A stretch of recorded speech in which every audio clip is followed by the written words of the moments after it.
You do realise that the community have gathered together, and instead of calling it the Vulcan body, we're just going to call it Bucky Cap 2.0. That's not right.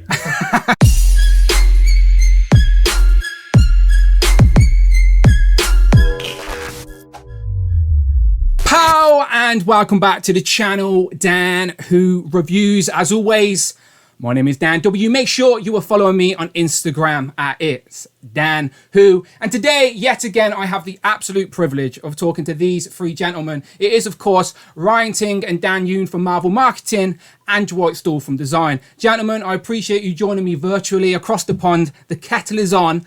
Let's have a little virtual chinwag, shall we? Are you good?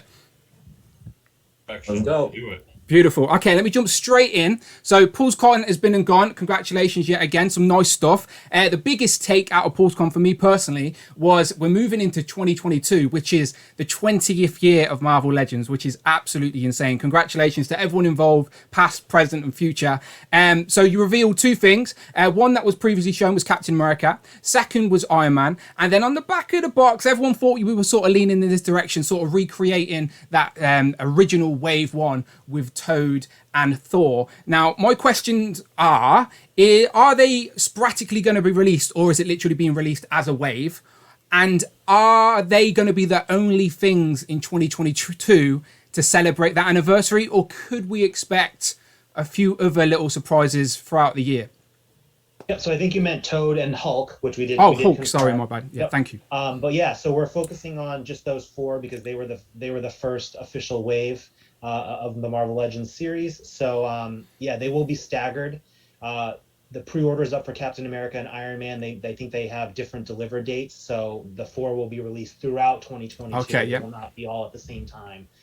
They are fan channel exclusives, at least here in the US. So available at several different retailers. They're not a wave, they're four independent kind of items. And yeah, we were really just focusing on that inaugural wave. We've got, as we were saying earlier, there's more going on in fall 2022 that we haven't talked about yet. So that's going to be really exciting. But if the Legends 20th is very popular, which we hope it is, we could always go back to it. I don't know that we would necessarily follow it in exact order from there on out, because it starts to get, however they did it back in the day. I don't even remember who was in waves 2, 3, and 4. But that's our focus, those original ones you'll see in 22. I think that's the correct way to do it as well. A nice homage to the past. And that sort of leads me into sort of my next sort of query, if you will. Obviously, it's the 20th year of Marvel Legends, but during our last interview, you thankfully reminded me that it's also Spider-Man's 60th anniversary, and it's Ghost Rider's 50th anniversary. Like it's the Tobey Maguire 10-year anniversary or 20-year anniversary, and Andrew Garfield 10th. Basically, there's a lot of anniversaries in my point. Can we expect a couple of other celebrations or maybe points of interest in 2022, not just the Legend celebration? Are other things on your radar, is that I'm asking? Yeah, so I think we were all joking as a team that like in the next couple of years, like every single Marvel character is going to have like an anniversary of some sort, right? So like, yeah, I mean, I can confirm that, we will be celebrating at least one more anniversary type of thing in 2022. Whether that be, Spider-Man 60th, like you said, or, Ghost Rider or something else, like, we're not going to disclose that here, right? Of course. We want to save some nuggets for you guys so that you guys have some fun. Always keep in mind that we usually have a fall tentpole program too, sort of like how we had Infinity Saga from this year too. So we have some special stuff for fall 2022 that we're not ready to reveal yet. But yeah, I love it because like every time we're on social now, like, somebody DMs us about another anniversary, and it's like, thank you. Like you didn't know. I'm sure. Yeah, I'm sure. Well, something you did reveal was next year's sort of Walgreens exclusive sort of lineup. You said it would be a new theme for Walgreens. Obviously, I'm in the UK, so I don't have to worry about finding them at Walgreens. But it was revealed as Baron Zemo with the same sort of theme as the supervillains wave we had earlier this year. So is it? Am I right to assume we're going to be seeing maybe 3 or 4 villains in that line? It's going to stay on that supervillains theme. And just a little nugget, are we going to maybe see a new villain in that line that we haven't had before? So supervillains is sort of the micro theme for Walgreens, I will, say for 2022. I do believe one of the characters is not always portrayed as a villain, if that gives any hints, you know what I mean? So like it's not like in every page like he or she was a villain, I will say. So yeah, so get producer Rich to start up another anti-hero live stream ready to go. Yeah, not a problem. You know what I mean? So yeah, we know how much in the Marvel universe, villains are very important for making the heroes who they are, right? So we have a lot of options, but yeah, get producer Rich ready, man. Like, we'll see if you guys are guessing correctly. Me and Ryan lurk all the time when you guys... Super producer Rich is on speed dial. Shout out Rich. As I said, that Supervillains way is really popular. I love adding brand new characters to the shelf. So like when we get characters like Zemnu, I know the majority of people are thinking who. Even I have to go and refresh my brain. But I love it adding new characters to the shelf. So just thought I'd ask that. Right, something else you revealed was we are going to get Vulcan on the brand new sort of male pinless body mold. So my sort of questions maybe directed at Dwight. How much better is this to the Bucky cap that we know because you're probably one of the only people that's probably got hands on maybe. And does this mean that it's going to sort of retire the Bucky cap or just see it less often now you have sort of more tools and molds in your arsenal moving forward? Yeah, I mean, the ultimate plan would be to retire the Bucky cap period clean, but we may have to use it from time to time, as we phase it out. But yeah, we have Vulcan here, and there he is. Next to the 20th cap, so you can see that Cap's a little bit bulkier, a little bit taller, and you've got the super articulated Spider-Man, which is a little bit shorter, a little bit not as broad, but a pretty good comparison of the two of those. So it's a great figure. We really are happy with it. His overall proportions are greatly improved over where we were with Bucky, back in 2012. The butterfly hinges are nice. The boot cuts, thigh cuts, pinless arms and legs, which just look beautiful by today's standards. So I think you guys are going to be really, really happy with us. And wherever we can, for capacity's sake, use this body in place of Bucky, we definitely will.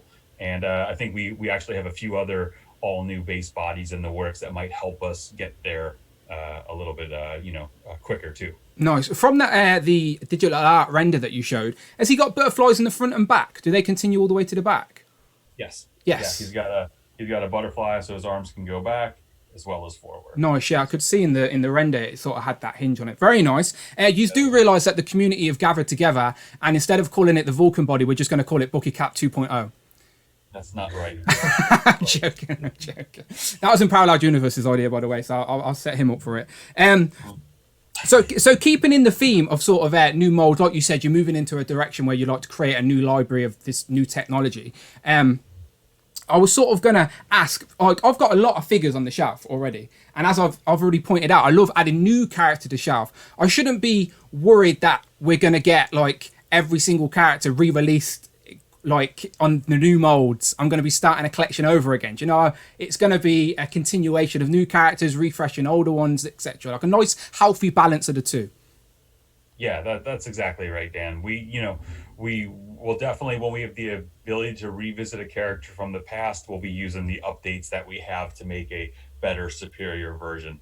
But that's one of the benchmarks of Marvel Legends, and I think that's one of the things that makes Marvel Legends special and different than any other toy collection. Because there's a lot of companies making a lot of amazing toys out there, but no one goes to the depth and breadth that Marvel Legends do. No other company is offering you Frogman and Stiltman and White Rabbit, and we still plan to continue to make those amazing characters, as well as classic updates on the characters that you already have behind you when the opportunity arises. So that's why Marvel Legends, in our opinion, is the best. We it's different than all those other competitors out there, and we have the ability to give you guys something that no one else can offer. So you don't need to convince me, Dwight. Honestly, I don't know if you can tell. I'm on your page. I'm with you. I'm full force with you. Yeah, golden age, my friend. And as I said, you are at the forefront of that golden age of collecting, and especially Marvel. So like I was saying, like with reissues and stuff like that, I was quite pleasantly surprised to see some new MCU stuff revealed at PulseCon. I guess I wasn't really expecting to see anything. I do always appreciate it. So I'm quite OCD. If I want the most accurate representation of a live action character on the shelf. So that's why the Infinity Saga, like Dan mentioned, is like one of my favorite lines that you've done, because it's like a fresh of new characters and updates to previous ones. So I was sort of more of an MCU question. are we going to continue to see MCU figures from Disney Plus shows, past, present, and future? Because there's still a few characters that we're missing from, like WandaVision, etc. Or because I'd hate to think that that's it now, no more for the 3 we've seen this year, and you're moving forward. Is it still going to be? Have you still got those pin particles? I'm basically asking. Can you still jump around and give us those missing characters from the past, present, and future moving forward? Oh yeah, we have lots of pin particles. We're not going to run out like the Avengers almost did in Endgame. Just the pace with Disney Plus. It's been great to be a fan. Just I enjoy waking up early in the morning and catching new episodes. There are so many more series in development, many of which have been publicly announced, so you can see also what's coming. And I think the short answer is yes. We will be going back to previous shows and of course the new shows. It's hard for us to get to characters right off the bat for various reasons. Maybe the reference isn't ready, or maybe the time wasn't, or maybe the character was a holdback to the very end. Like there's a lot of reasons why, and the fact that the Disney Plus shows come out on a weekly basis, they're not all dumped at once, further adds to those kinds of, marketing timelines. But we will be going back, and there will be more to come for sure. Yeah, beautiful. I was going to ask as well, like Disney constantly are changing their movie schedule releases and stuff like that. Like we've just had a recent one. Does that also impact your schedule on your side? And have you got enough time to sort of pivot with these new release dates? Yeah, that's what happened to us with the Eternals. Yeah, it happened to Eternals. It happened to Shang-Chi sort of, although the product's still set. But yeah, so all these big movies we pretty much have Legends figures for, as you know. And then when we're out ahead of it in time, the ideal is to release them at the time of the film. So sometimes it's not always possible, as we were still kind of adapting to 2020 and what happened with Black Widow. That was kind of the first thing. But for all these subsequent changes where we have movies like Doctor Strange, Thor, etc., we're moving product accordingly. Beautiful. But we got to go back in time because we still haven't done the Halloween episode of Pietro, which is obviously the best Quicksilver ever. We need Scarlet Witch and Vision in those Halloween costumes as well. Like I need them to go along with the comic versions I've already got on the shelf. That sounds like a 3-pack to me. There you go. There you go. Add the kids as well. They make it a 5-pack. Let's go all out. Box set. Dwight, there's no more room on the Quicksilver bandwagon. That's my bandwagon. You get your own. Okay, I have to talk about the X-Men VHS tapes. First question, are they going to be wrapped in like the cellophane that like an old videotape would be? So we get that proper nostalgic feeling. Because I've seen you showing off the video that was still like sealed. And also I'm assuming we're not just going to get 2 and done, like, because I hate the idea of not being able to complete a collection. So now you've started something, I'm going to be asking you constantly until it's completed. So obviously I understand this will be a slow burn. It's a long game. I understand that, and I'm happy to play along. But are we going to get more figures? I remember I used to have videos back in the day which were like double videos, which would give you size for bigger characters as well. So do I need to start making room on a shelf, essentially? So they will not be wrapped in plastic because there's no reason to, because it's just a closed box. Although that's a fun art project for. I thought you'd be pushing for that, Ryan. To be fair, laminating machines.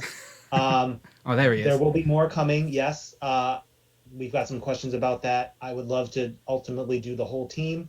I don't think that's necessarily in the cards in year 1, but there will be more items. We've got some surprises in the line. Some characters that you probably expect, and maybe some that you don't in year 1 here. And then if they're successful and they do well, we would love to go back at some point. There's a lot going on in 2022 and beyond, so probably not year 1 and done, but more to come on that. And then was that everything? Was there another part that I missed on that, or no? No, that's good. I sort of want to sort of swivel. They look great, by the way, Dwight. Like, I'm all in those animated shows. I've got X-Men and Spider-Man either side of me. Love them to pieces. So I was sort of going to say morph. Sorry, that was a bad throw. But I've got a couple of retro X-Men figures. I love my Spidey display. Absolutely love it. Love that we're getting more of them. But now we're getting these VHS tapes with X-Men. It doesn't mean we're not getting any more retro X-Men either. Because as I said, I've got Gambit, Rogue, Storm. I'd love to add some more to the purple and orange card as well. Yeah, we'll continue doing retro figures, 6-inch style across the lines, once our team kind of invests in the line look, whether it's Fantastic Four, Spider-Man, X-Men, the Marvel superheroes. They're kind of with us forever, and it's always nice to go back and do updates, like you said, or new characters. Yep. We did like Tigra and Hercules. I guess those are both updates too. But yeah, we've done some new ones along the way as well. Yeah, we love X-Men, you guys know. So hopefully more. Beautiful. Last one. Next year, we sort of had a little hiatus of the Riders Wave in replacement for the deluxe figures, which were great. MODOK's one of my favourite of the year, really is. Will the Riders make a return, or will vehicles some way come back into the line in 2022, or is it something we have to hold out for a little bit longer? I think if and when we come back to vehicles, it'll be in a different way, because what we've done previously was basically like a figure with a single rider vehicle for like double the price, right? Basically your motorcycles, but we've kind of exhausted those, and with one or so exception. But like, yeah, whether it's super deluxe vehicles or potentially HasLabs, I think we are always looking. Much appreciated. Gentlemen, as always, I appreciate your time. Thank you so much for joining me. And as always, I will see you on the next one. Peace out, Dan. Bye-bye. Pow! So once again, thank you very much to Ryan, Dan and Dwight for taking the time to talk to little old me about some Marvel Legends. It is always appreciated. And if you like Marvel Legends, then trust me when I say this channel is the right place for you. Check out the videos tabs, hundreds of reviews, and I do weekly live streams where we do wish lists, recaps, and just generally have some fun talking about this hobby. So please join me. And one thing you can do to make sure you don't miss out is please hit that subscribe button. Much appreciated. And if you want to be a part of this channel, joining me on a live stream to talk about some Marvel Legends, then you can go that one little step extra. And please hit that join button. Either show some love or join the members club. Much appreciated. As always, people, my name is Dan W. You can follow me on Instagram at It's Dan Who. And I'm on Twitter as well at Dan Who Reviews. And until the next time, I shall, of course, see you on the next one.